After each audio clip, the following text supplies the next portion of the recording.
A pleasure to be here, and I'm super excited to share more about what we do.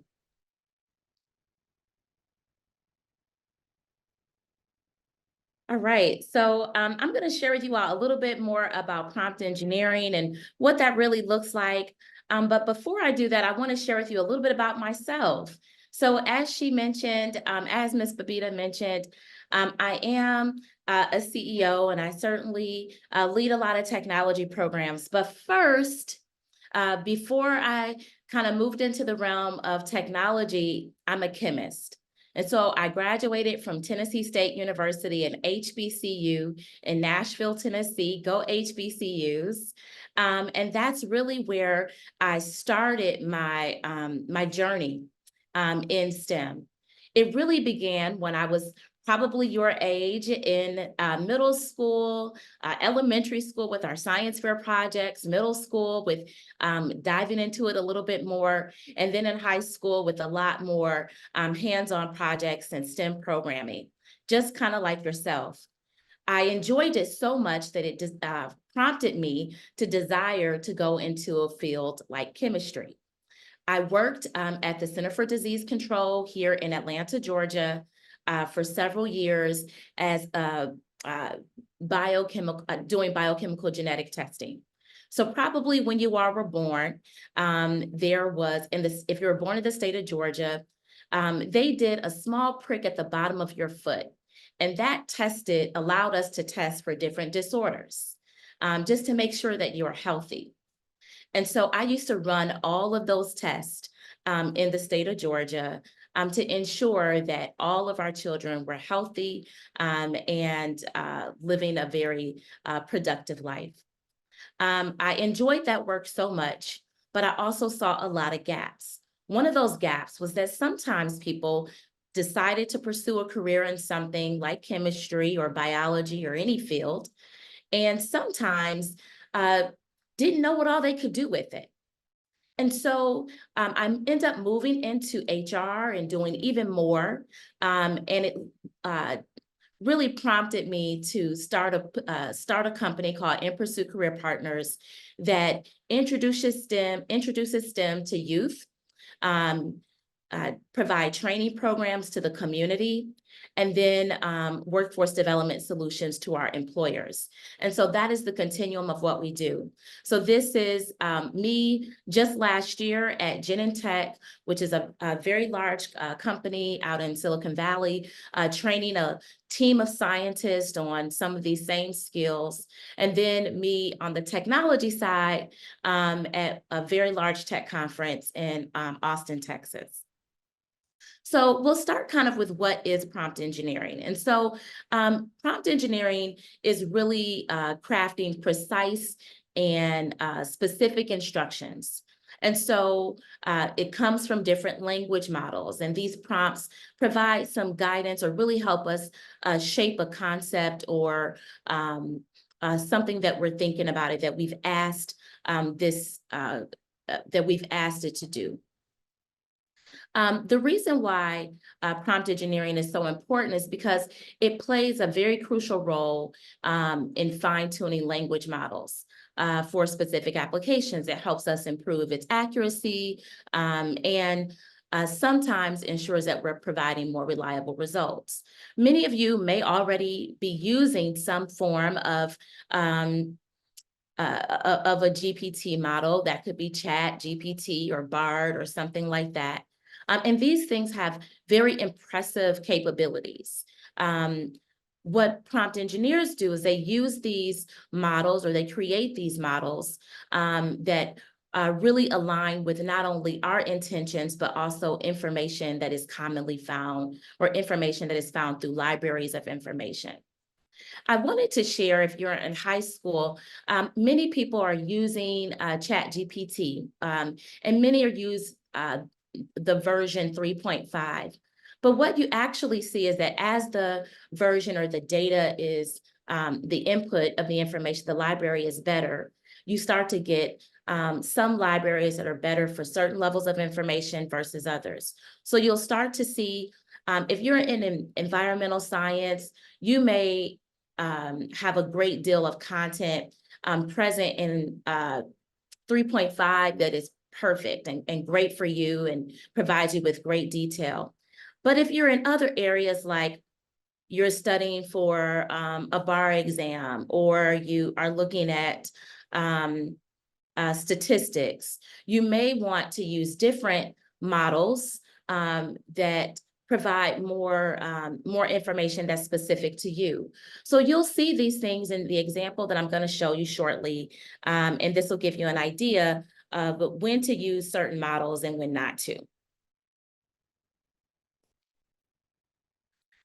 There's a way in which you want to think about your prompts and how to format these prompts.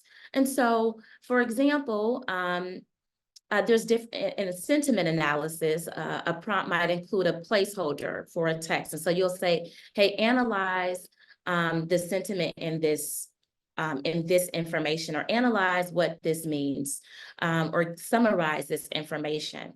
But there's really a way that we always say you want to think about how you can provide different prompts to a GPT model.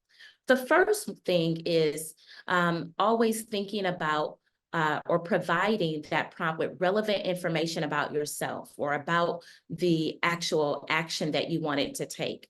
So it starts to understand you, right? And understand what you're doing. You want to be very clear and specific on what you like the model to focus on.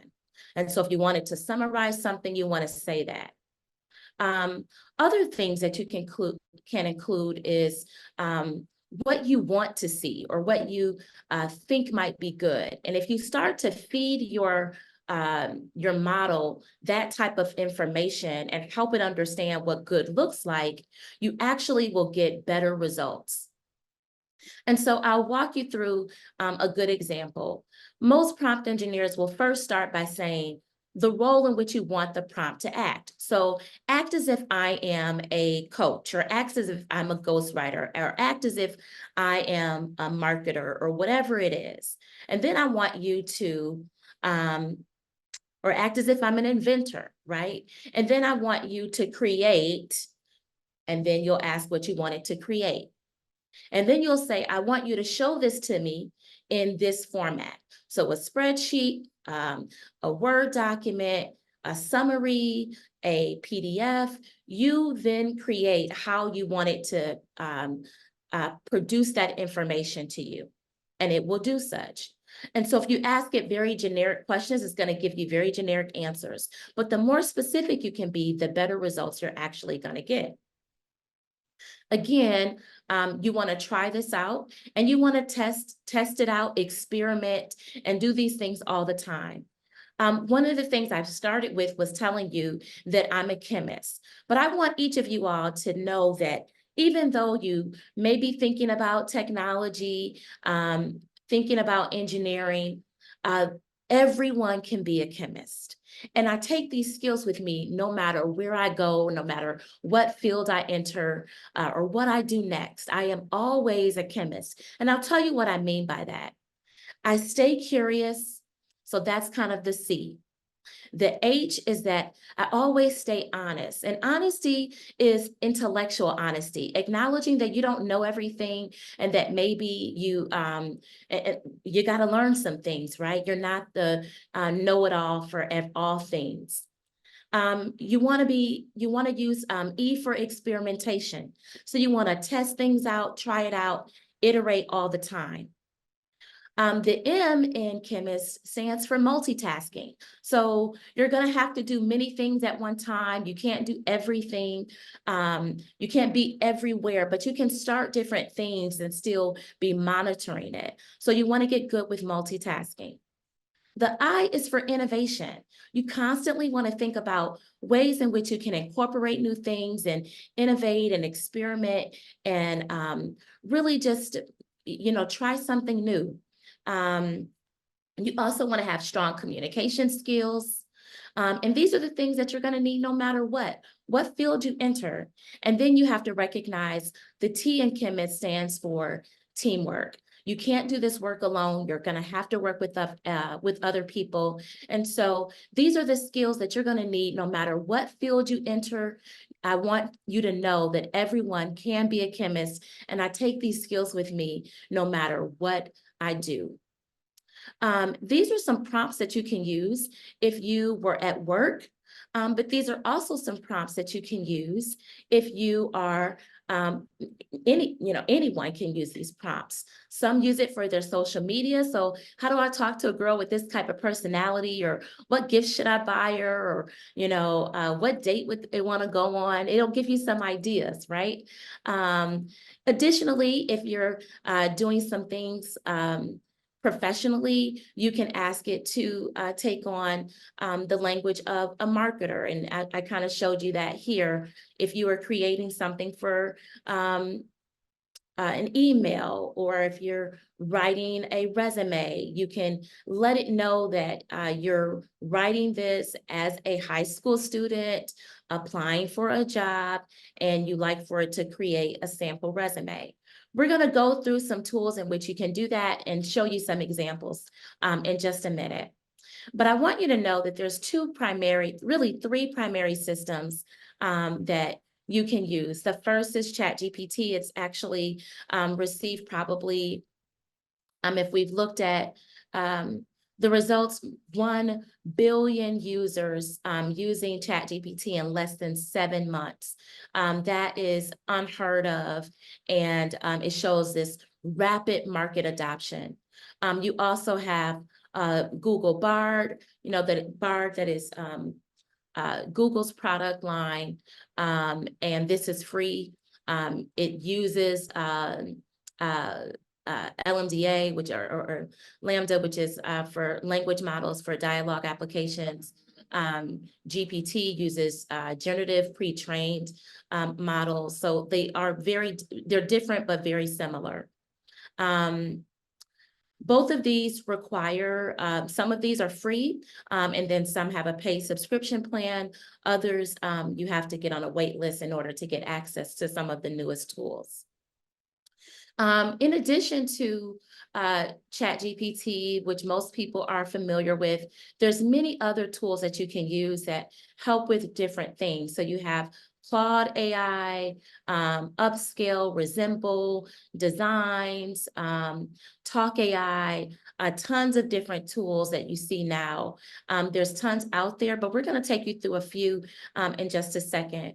I also wanted to share with you other programs that we run for generative AI. So we run a program for nonprofit leaders that is sponsored by Microsoft, called our GAIN program, which is generative AI for nonprofits. We also run the same thing for small businesses. And we actually have about 65 students in that program right now, or leaders in that program learning AI. But additionally, we do something in the community called AI Discovery Days, and it helps you kind of engage with AI at your own pace and on your own terms. This is offered free, no cost to individuals, where we're showing you how to use different tools and AI and get comfortable with it. We like to go in and introduce this to schools and introduce it to different communities, just to provide some comfortability with the tools and how to use it on a day-to-day basis. We also have an employee workshop series that we show individuals how to use AI as it relates to your job search strategies, or how to use different emerging technology as it relates to your job search strategies, for your personal branding, for your resume, for your interviewing. And we're going to walk you through some of those tools in just a second. I also just wanted to share with you, we have 3 internship opportunities. Typically, we do hire high school students, high school juniors and seniors, as well as college students for our STEM internship position. And then we hire college students for our HR internship and our operations internship. But we love to hire high school students in our STEM internship. You'll get a chance to do many different STEM activities, work on our STEM kits that we introduce to schools, as well as our STEM cards that are for parents and youth at the middle school and high school level. I'm going to take you through I'm going to stop sharing for a second, and then I'm going to take you through a couple of examples of different tools that you can use.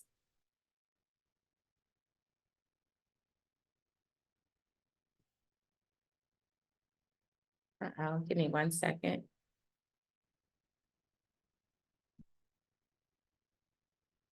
All right.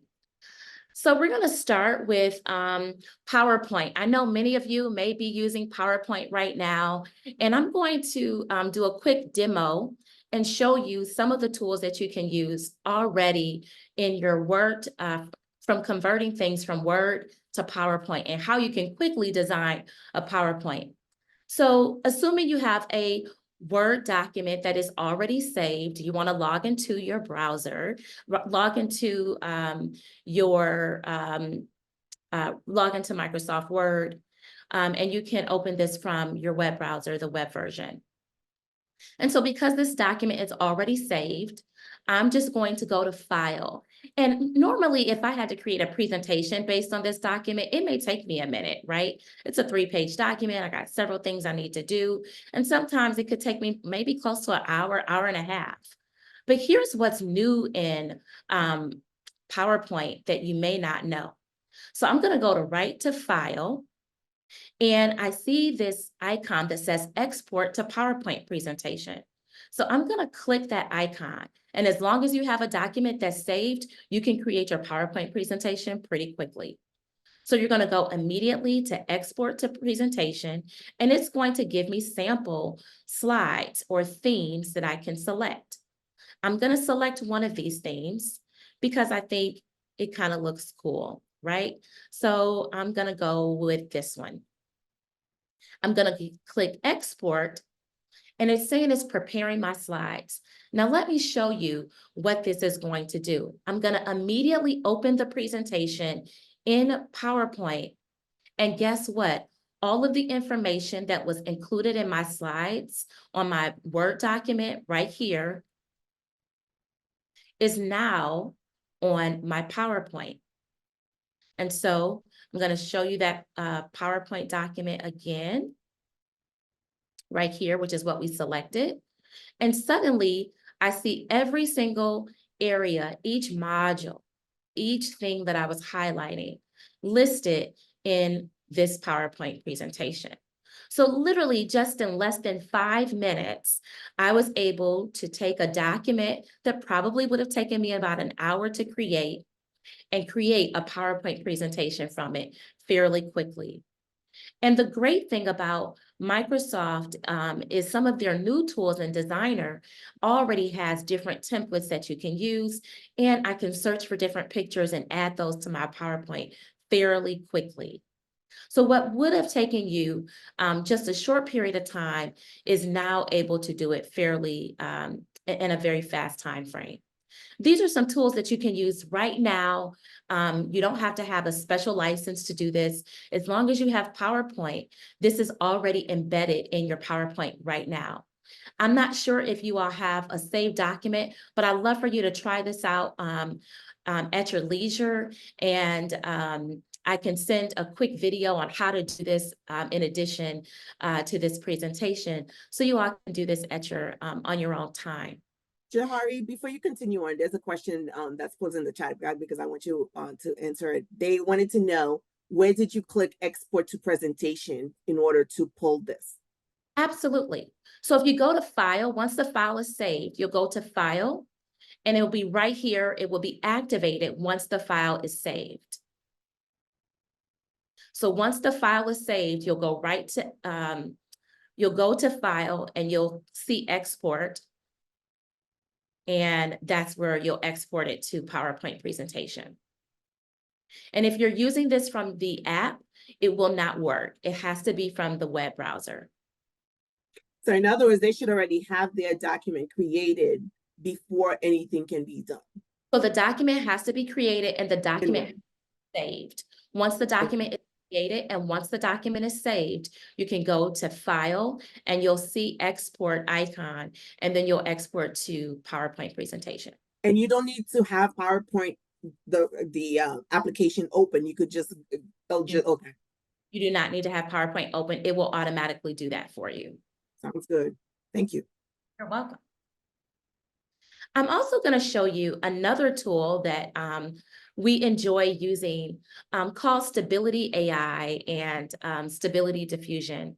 So if we can, go off of mute. I'd love for you all to be curious with me and give me an idea of something. Use your curiosity here. And I'm going to enter a prompt and it's going to show you some different images. So I like to try that out with you now just to kind of get your thoughts on how this works. And I'll show you what we're talking about and how people are creating images right now. So I'm just going to, if somebody can go off of mute and just kind of give me an idea or let me know in the chat. And I'll type that prompt in and we'll start to see some of the images that it creates. And this tool is called Stable Diffusion from ClipDrop. All right, classroom, this is your opportunity now. Allow your teachers, allow your students to come off mute and to give Ms. Jahari a prompt to kind of get to be able to do this firsthand right along with her. You can put your hand up if you want, or just go ahead and come off mute.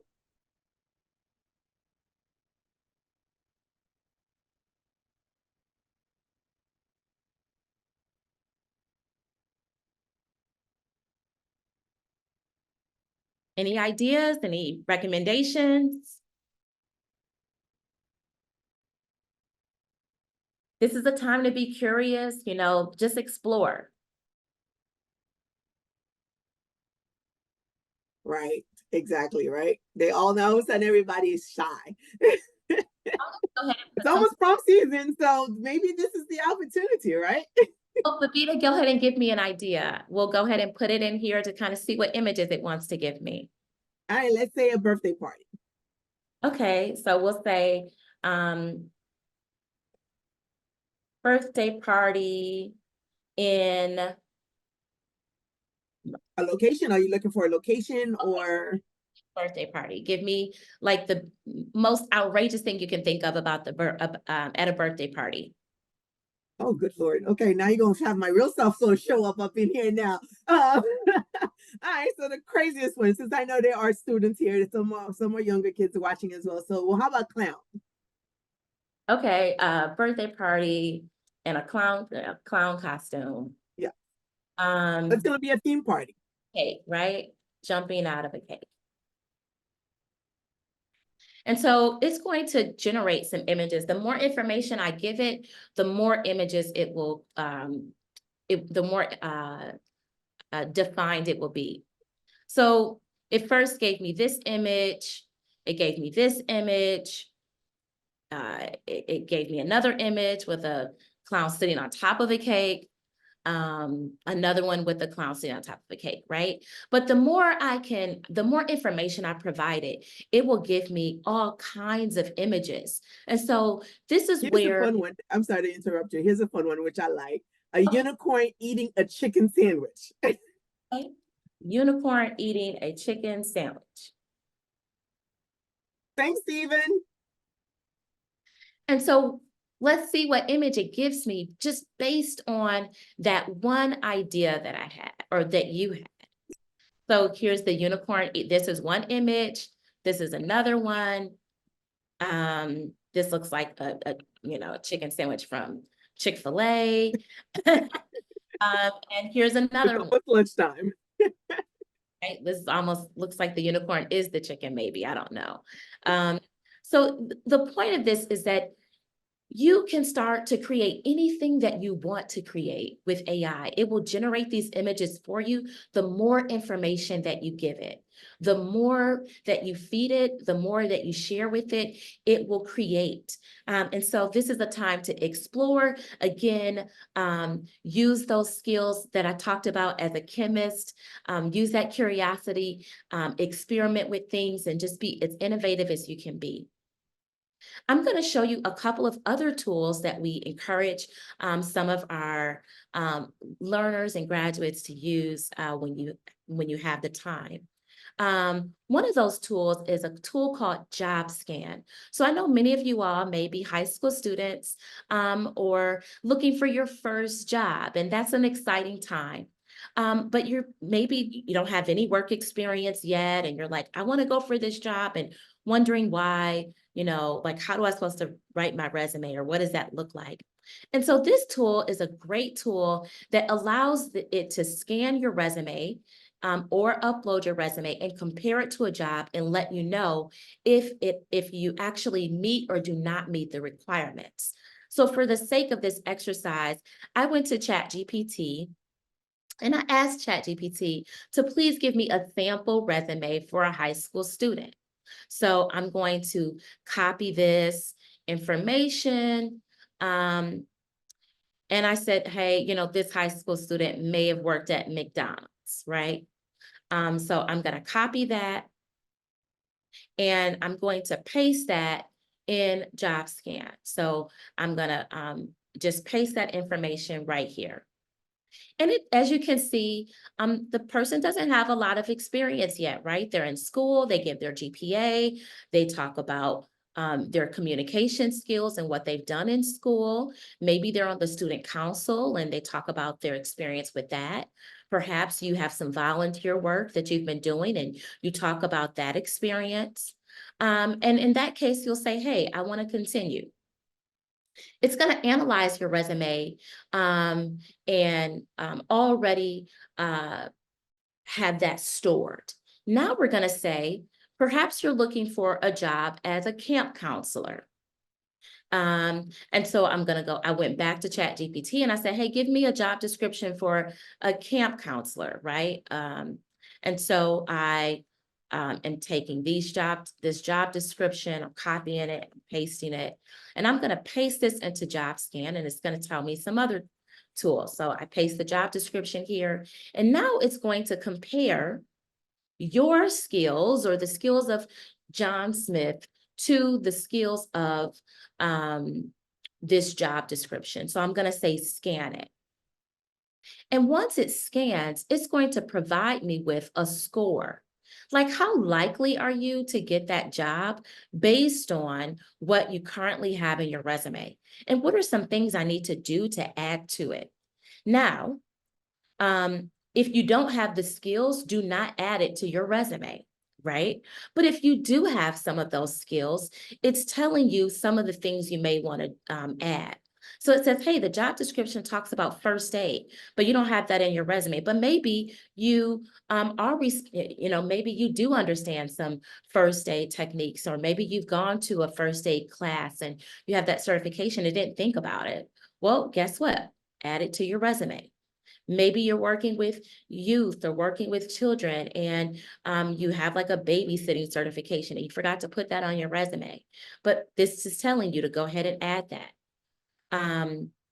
So it's literally comparing what's in the job description to what you have in your resume. This is saying, hey, the job description talks about people being a positive role model. It's not on your resume, but do you show those skills on your resume? And if not, how do you fill those skills in? So this is a good example of some of the AI tools that you can use when you are applying to jobs and when you're preparing yourself for your next job, or your first job for that matter. The last thing I want to share with you is, or another thing I want to share with you is, oftentimes individuals, we know we are applying to a job, but we're not ready yet. Maybe I need some mock interviewing and I can't find anyone just yet, or maybe my mentor or those that I'm working with may not have the time. This tool called Interviews By allows you to put a job description in here, which I'm just putting the job description of the camp counselor in Interviews By. It's going to generate questions based on this job description. And then it's going to provide me some situational questions in which I can record.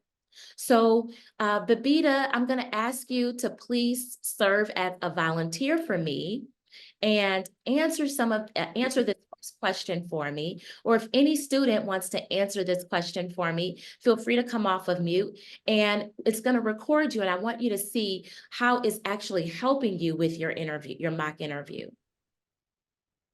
I would love to have someone else be the one to do it, because Yeah. because they are learning.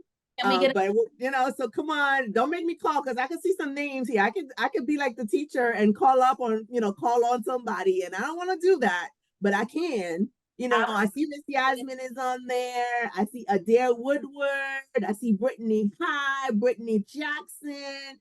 So any of you guys want to come off mute and be our participant? This is your chance. Come on, break. Let's make your school well known today. This is STEM Day. You know, if not, I understand sometimes people are shy too. I get that because I'm a shy one too. But okay, so I'll try. So because of time. So what do you need from me? So we're going to ask the question, can you provide an example of a challenging situation you faced while supervising a group of campers and how you resolved it? So we're going to record. It's going to hear your voice and give you some feedback. So we'll start now. Okay, as a counselor, back in back days, one of the challenges I had faced was one of the one of the camper had poison ivy, and we didn't know because I didn't do my first aid treatment class, you know, first aid to do my CPR in class, so I wasn't able to realize exactly what to do, but I knew what the symptoms were. So I did reach out to another counselor who told me exactly what to do, which, you know, apply calamine solution to it to kind of help with the poison ivy and have the student not to scratch. So that's how I was able to get that result. Awesome.